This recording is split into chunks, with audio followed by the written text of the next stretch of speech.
সে আমার নির্যাতন করতো। সে আমার সামনে আরেকটা মেয়ে নিয়ে এক বিছানায়, সেটা পাহারা দিছি আমি। সাইফুল্লাহর সাথে তার সে পরকীয়ায় লিপ্ত হয়, এক পর্যায়ে সাইফুল্লাহর সাথে তার বিয়ে হয়। মেয়ে আমার কাছে তো না বারবার পলাই যায়, আমি এরকম মেয়েরে বারবার এখান থেকে নিয়েছি। টিকটক থেকে পরিচয়ের সূত্র ধরে প্রথম স্বামীর 7 বছরের সংসার ও 2 সন্তান রেখে পরক্রিয়ায় জড়ান নোয়াখালীর সদর উপজেলার ঐশ্বরিয়া ইউনিয়নের পূর্বলোকপুর গ্রামের চৌধুরী মিয়াবাড়ির ফয়েজ আহমেদ জসিমের মেয়ে ইয়াসমিন।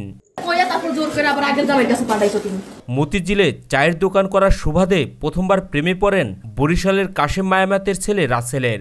সেই প্রেম গড়ায় বিয়ে পর্যন্ত। 7 বছরের সংসার জীবনে তাদের কোলজুড়ে আসে 2 সন্তান। বরিশালের একটা ছেলের সাথে বিয়ে হয়েছে, তার সেখানে 2টা সন্তানও আছে। ইসলাম শরীয়তে আমি আপনার কাছে এখন দোষী। আমি যতক্ষণ করে আমি মরে যাব, তারপর আমি ওগো বিচার চাই, আমি মেয়ের বিচার ওর বাপের চাই আমি, কারণ ওর বাপ খারাপ। স্বামী সন্তান এবং সেই সংসার ফেলে 2023 সালের 18 জুন রাসেলকে ডিভোর্স দিয়ে ওই দিনই বিয়ে করেন নোয়াখালীর কবিরহাট উপজেলার চাপাসারা ইউনিয়নের অমরপুর গ্রামের মফিজের ছেলে সাইফুলকে। যেদিন ওর সাথে বিয়ে হয়েছে ওদিনই সারাসারি করছে। সে তার আগের স্বামীকে যেই দিনে ডিভোর্স দেয় সেদিনে আবার সাইফুল্লাহকে বিয়ে করে। বিয়ের 4 মাস যেতে না যেতেই সাইফুল ইয়াসমিনকে নির্যাতন ও নগ্ন ভিডিও ধারণ করে তাকে ব্ল্যাকমেইল শুরু করেন, এমনই অভিযোগ ইয়াসমিনের। তখন তারা কি করলো, আমার আগের জামাইরে ফোন দেওয়া নাই, আমার মাইদর করলো, কবিরাট থানায় আনলো, কবিরাট থানায় পর্যন্ত আমাকে আনছিল।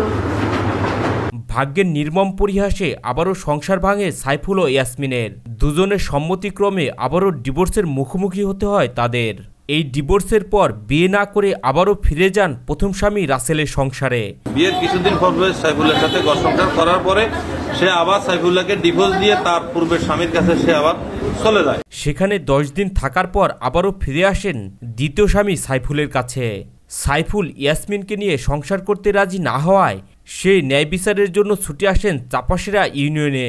আসলে বিষয়টা হচ্ছে একটা পারিবারিক বিষয়। এখানে মেয়েটা যে স্বামীর কথা বলছে, প্রথমে বিয়ে হয়েছিল, তার সাথে আবার পুনরায় ডিভোর্স হয়ে গেছে। ইউনিয়ন পরিষদের চেয়ারম্যান সহ অনেকে বোঝানোর পরও সে মানতে নারাজ।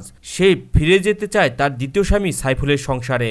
এ নিয়ে এলাকায় ব্যাপক চাঞ্চল্যের সৃষ্টি হয়।